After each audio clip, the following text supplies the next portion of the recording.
கஷ்டம் யாருக்குங்க இல்லை இந்த உலகத்தில்? இறைவாக்கு ஒன்று தான், கஷ்டத்துக்கு பிறகு இன்பம் இருக்குது. ஒரு இரவுல கஷ்டம் இருந்துச்சுன்னா மறுநாள் காலையில் சந்தோஷம் இருக்கும். நம்ம கழிக்க வேண்டியது அந்த இரவை தான். கஷ்டம் வந்ததும் துவண்டு உட்காராம இன்பத்தை நோக்கி நடைபயணத்தை மேற்கொள்ளணும். வெளிச்சம் சரியான நேரத்தில் நம்மளுடைய பாதையில் இறுதியில் இருக்கும். அதை பார்க்குற வரைக்கும் போய்கிட்டே இருக்கணும்.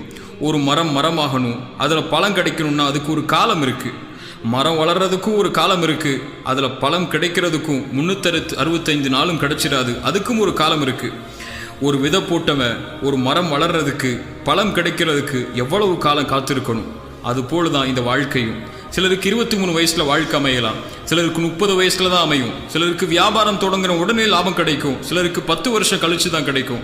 சிலருக்கு குழந்தைகள் திருமணமாகி சில மாதங்களிலேயே கிடைக்கும், சிலருக்கு 10 வருஷம் கழித்து அல்லது 15 வருஷத்துக்கு பிறகு தான் கிடைக்கும். இதெல்லாம் நம்ம போட்ட கணக்கு இல்லைங்க, இறைவன் அமைச்ச விதி.